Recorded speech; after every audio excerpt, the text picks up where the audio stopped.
च धर्मस्य सर्वधर्मस्वरूपिणे अवतार वरिष्ठाय रामकृष्णाय ते नमः।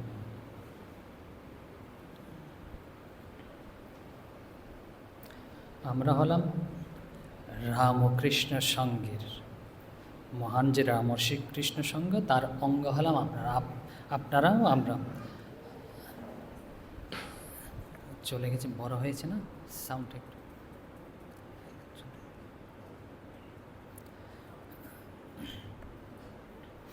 আপনারা হলেন গৃহী ভক্ত আর আমরা হলাম সন্ন্যাসী।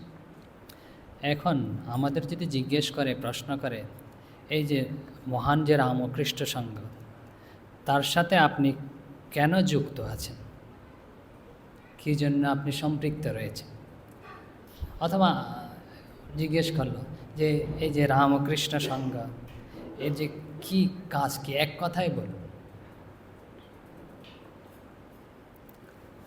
তো এই এক কথায় যদি বলতে হয়, শ্রীরামকৃষ্ণের ভাব, এই যে মহান ঋষির হৃদয় স্বামী বিবেকানন্দের হৃদয়ে প্রকাশিত হয়েছে, উদ্ভাসিত হয়ে স্বামী বিবেকানন্দ উপলব্ধি করেছেন। তা অবশ্য পূর্ব যুগেও ঋগ্বেদেও তার উল্লেখ পাওয়া যায়, যে কি আপনারা জানেন, বলছে আত্মন মোক্ষার্থং জগৎ হিতায় চ। বলছেন নিজের মুক্তির জন্য, যদি জিজ্ঞেস করে আপনি কী জন্য, বলছে নিজের মুক্তির জন্য এবং জগতের হিতের জন্য, কল্যাণের জন্য।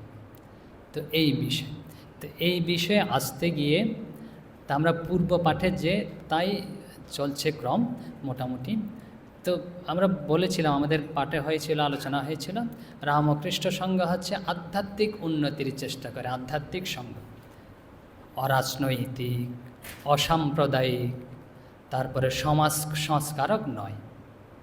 কেউ জিজ্ঞেস করছে সমাজ সংস্কার তো ভালো জিনিস, যে সমাজের যে দোষ ত্রুটি যা আছে তা হচ্ছে অপসারণ করে নতুন ভালো কিছু যোগ করা, এটা তো ভালো কাজ।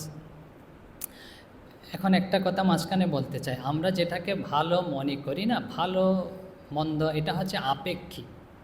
আপেক্ষিক মানে হচ্ছে যেটা হচ্ছে কারোর জন্য, অনেকের জন্য ভালো, এটা কারো জন্য মন্দও হতে পারে। আমাদের দৃষ্টিভঙ্গি, আমাদের মানসিকতা দিয়ে আমরা বিচার করি। এখন আচ্ছা, অত নিয়ে বাইরে না গিয়ে, তা হচ্ছে এই যে অরাজনৈতিক, অসাম্প্রদায়িক, তারপর হচ্ছে সমাজ সংস্কারক নয়, অসাম্প্রদায়িক, অরাজনৈতিক কেন আসে না? হ্যাঁ, ঠিক আছে, আপনারা এটা করছেন, তো কেন করছেন একটা কথা আছে না? তো স্বামী বিবেকানন্দকেই জিজ্ঞেস করি, উনি তো আমাদের সব কিছুর প্রচলন করেছেন শ্রীরামকৃষ্ণের ভাবধারা অনুযায়ী। তো স্বামীজিকে জিজ্ঞেস করা হয়েছিল প্রশ্ন, যে সমাজ সংস্কার তো ভালো জিনিস। তো স্বামীজি বলছে সমাজ সংস্কারের উপর মঠের অধিক দৃষ্টি থাকবে না। মানে আমরা যে রামকৃষ্ণ সঙ্গে আমাদের সংস্কারের উপর অধিক দৃষ্টি থাকবে না।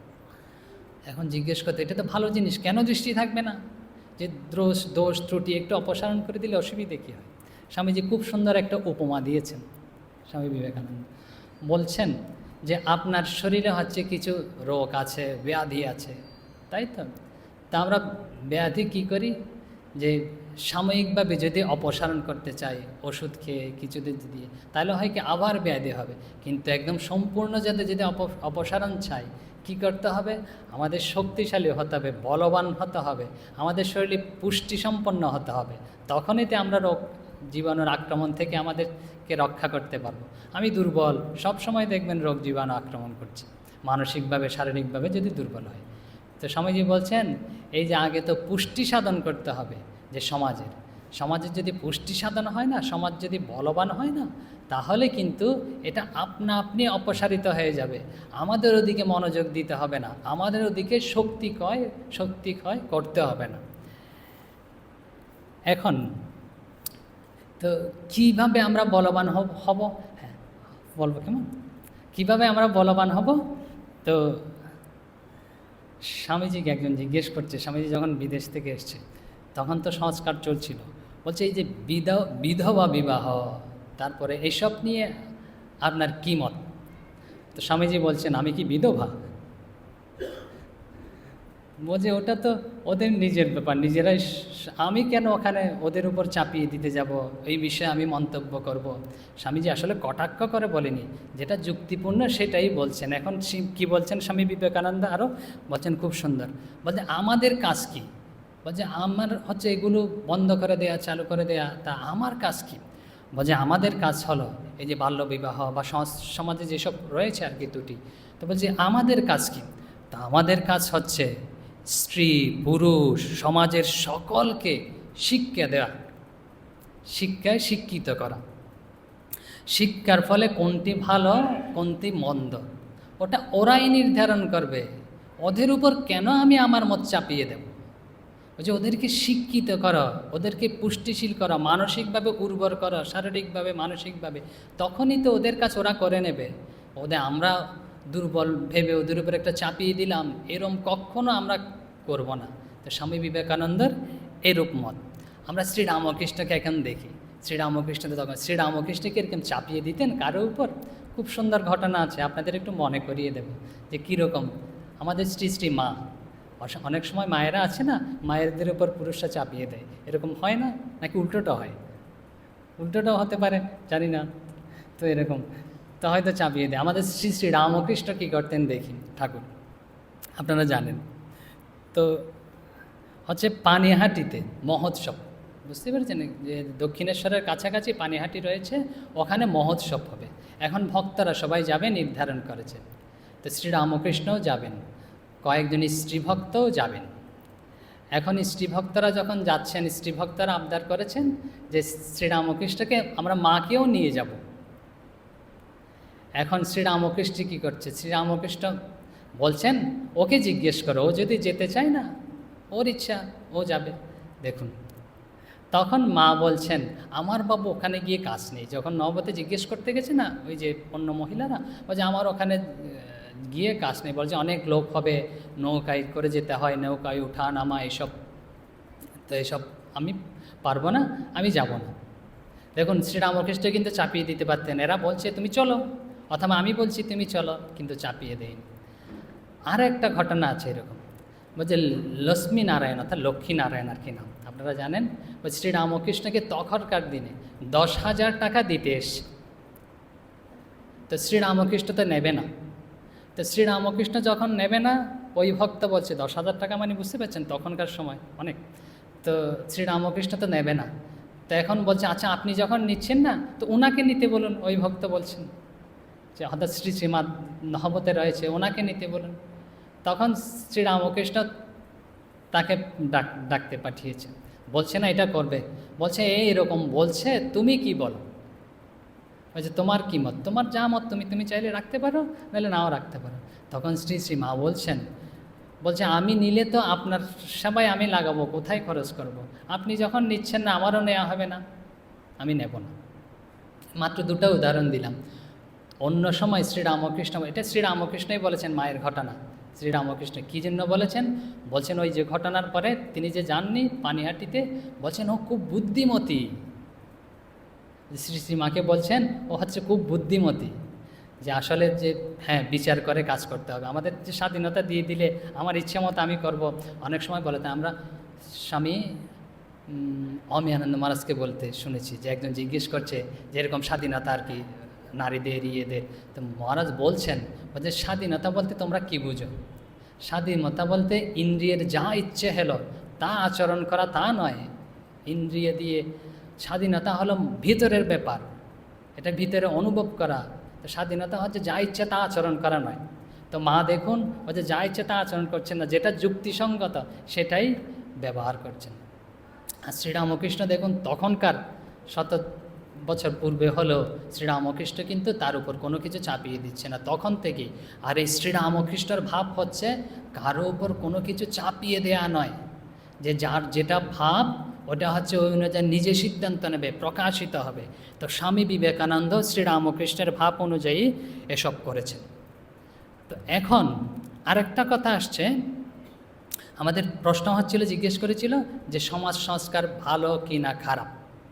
তা আমরা সমাজ সংস্কার করতে গিয়ে কারো উপর আমাদের সিদ্ধান্ত চাপিয়ে দিতে পারি না, পরে আরও পরিষ্কার হয়ে যায়। প্রথম থেকে শেষ পর্যন্ত কিন্তু সম্পূর্ণটাই মনের মধ্যে ধরে রাখতে হবে। সব প্রশ্নের উত্তর একটাই, শ্রীরামকৃষ্ণ দিয়েছেন ভাব। এখন রাজনীতিক যে আমরা বলি আমরা অরাজনৈতিক, তো কেন? তো স্বামী বিবেকানন্দ তখন তো খুব বিখ্যাত ব্যক্তি, তো স্বামী বিবেকানন্দ কী করে রাজনৈতিক ব্যক্তি হিসেবে তার মত তাকে প্রচার করার চেষ্টা করছেন। তো স্বামী বিবেকানন্দ তখন বলছেন, প্রকৃতপক্ষে আমি একজন রাজনীতিক নই, অথবা রাজনৈতিক আন্দোলনকারীও নই। বলে তিনি পরিষ্কার বলে দিচ্ছেন যে তার ভাবই আমাদের ভাব, বলছে তিনি রাজনীতি করেন না, আবার রাজনীতি আন্দোলনও করেন না, কোনো কিছুর সাথে সম্পৃক্ত হন না। তাহলে কাজ কি আপনাদের? কাজ কিভাবে আপনারা লোকের কল্যাণ করবেন, মঙ্গল করবেন, জগৎ হিতায়?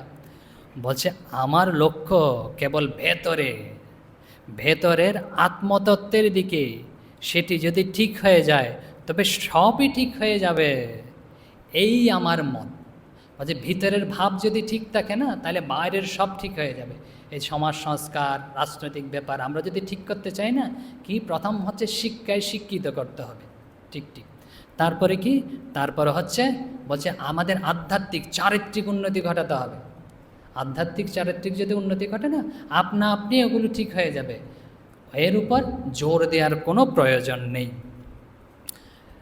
এখন আমরা বলছিলাম এই রামকৃষ্ণ সঙ্ঘের মহামন্ত্র, আপনাদের যদি জিজ্ঞেস করে যে কী জন্য আপনারা রামকৃষ্ণের সাথে সম্পৃক্ত আছেন, রামকৃষ্ণ সঙ্ঘের সাথে, বলছেন আত্মন মোক্ষার্থং জগৎ হিতায় আছে।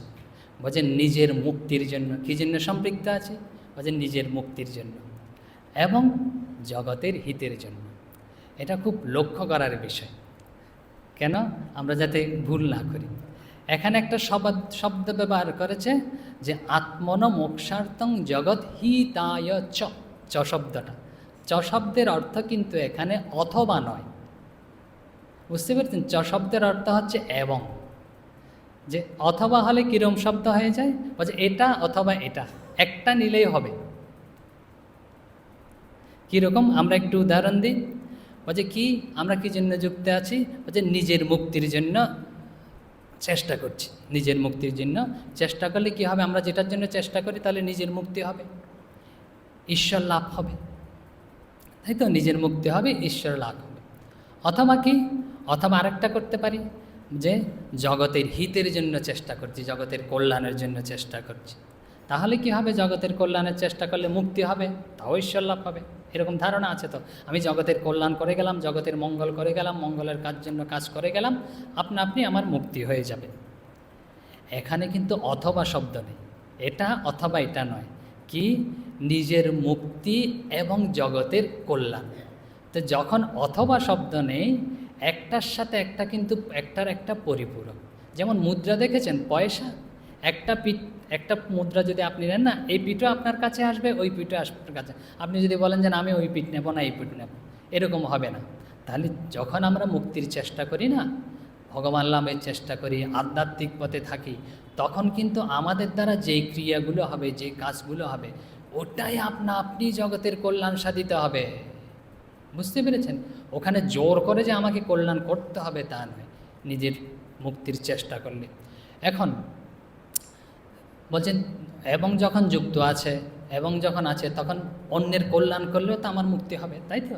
এখন শ্রীরামকৃষ্ণের ভাব অনুযায়ী আমি যে অন্যের কল্যাণ করছি, অন্যের হিত করছি, এই বুদ্ধি যদি আমার থাকে যে আমি অন্যের কল্যাণ করছি, যে কর্তা বুদ্ধি, তাহলে কিন্তু ওরা কল্যাণ জগতের হবে না, উল্টা আমার অহংকার হবে, আমি এটা করছি, আমি সেটা করছি, এরকম অহংকার হবে।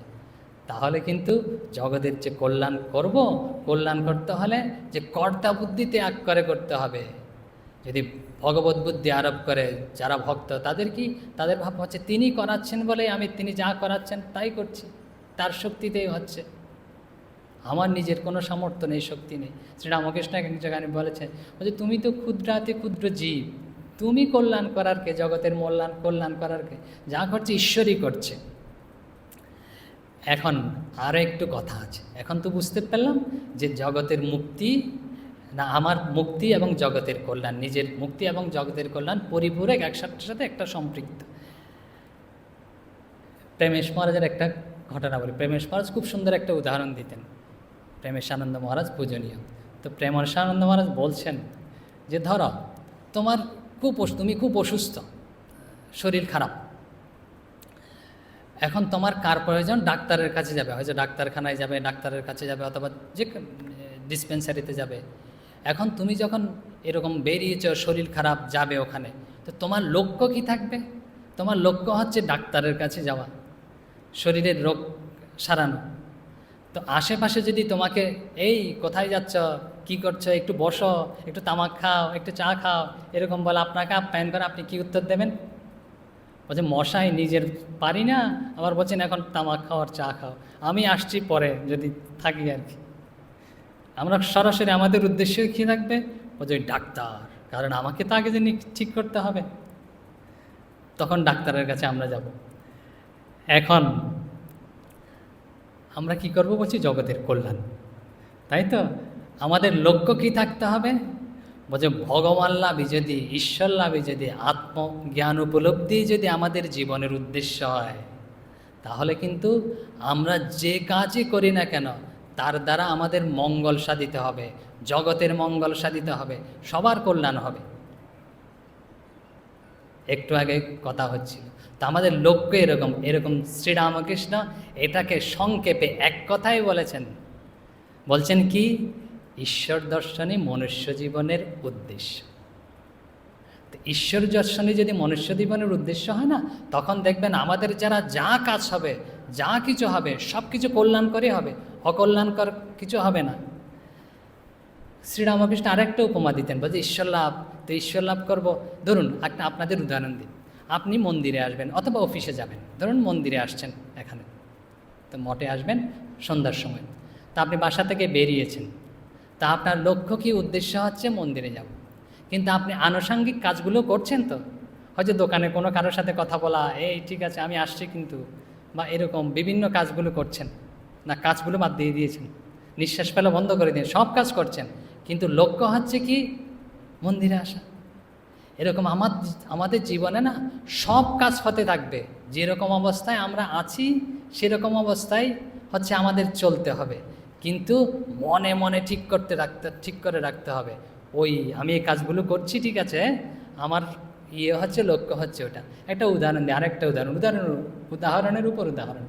ধরুন সবাই তো লেখাপড়া করেছেন, আমাদেরও করতে হয়েছে, আপনারা বেশি করেছেন, আমরা একটু কম করেছি, তো এরকম আর কি।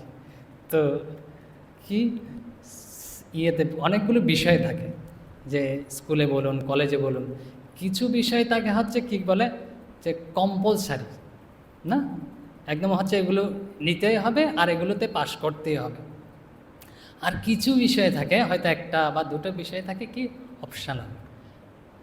তো আপনাকে যদি পাশ করতে হয় না, বলছে ওইটার গুরুত্ব নেই, অপশনালটা আমি নেব না, ওইটা বাদ, এরম করলে কিন্তু হবে না, ওটাও আপনাকে নিতে হবে, ওটাও সাথে নিতে হবে আর এটাও রাখতে হবে, দুটা মিলেই কিন্তু আপনি হচ্ছে উত্তীর্ণ হতে পারবেন পরীক্ষায়। বলছে এটার তো গুরুত্ব নেই, এটা আমি নেব না, এটা কেন নেব, তো এরম বললে হবে না। তো কী জন্য বলছি? বলছে ঈশ্বর লাভে যদি আমাদের, ভগবান লাভে যদি মানব জীবনের উদ্দেশ্য হয়, আমি এইসব করব কেন, যে অফিস চাকরি সংসার কেন করব? বলছে না, এগুলো বাদ দিলে হবে না। বলছে এগুলো যদিও এগুলো আমাদের জীবনে যে ঐচ্ছিক বিষয় হয়, ঐচ্ছিক বিষয় হলেও না এগুলো সারা পাশ করা যাবে না, এগুলো সাথে রাখতে হবে, নাহলে কিন্তু পাশ করতে পারবো না। শ্রীরামকৃষ্ণের একটা উপমা এখন আমরা দেব, বলছে কীভাবে শ্রীরামকৃষ্ণ বলছেন বলছে 12 আনা মন, তাদের হিসাব তো আমরা বলি কি 100 ভাগ, তখন হয়তো 16 ভাগ ছিল, 16 আনা।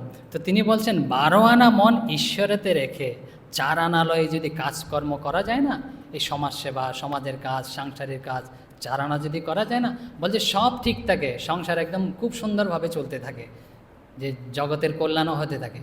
বলছে কীভাবে সম্ভব? তিনি খুব সুন্দর একটু উপমা দিতেন। কীরকম উপমা? যে তিনি দেখেছেন, বলছে ছুতুরের মেয়েরা, ছুতুর মানে হচ্ছে যে যারা ওই চিরা টিরা বিক্রি করে, চিরা ভাঙে, এরকম। বলছে তারা কিভাবে কাজ করে? বলছে হচ্ছে তিনি বলছেন ওই ঢেকি দিয়ে না চিরাগুলো কাটতে থাকে। কীরকম করে? বলছে এক হাতে ওই ধান গরম করে, এরকম করে, আবার ওখান থেকে ধান নিয়ে না হচ্ছে ওই হাতে এরকম ওই ওখার মধ্যে গর্তের মধ্যে দেয়। আপনারা দেখেছেন কিনা জানি না, আমরা কম বয়সে দেখেছিলাম, বলছে দেখেছি অনেকে, বলছে এরকম দিতে থাকে। আবার হয়তো ছোটো বাচ্চা আছে, এটা কোলের মধ্যে আছে এরকম এরকম, এক হাতে এরকম কোলের মধ্যে আছে, ওই এক হাতে এরকম কাজ করছে।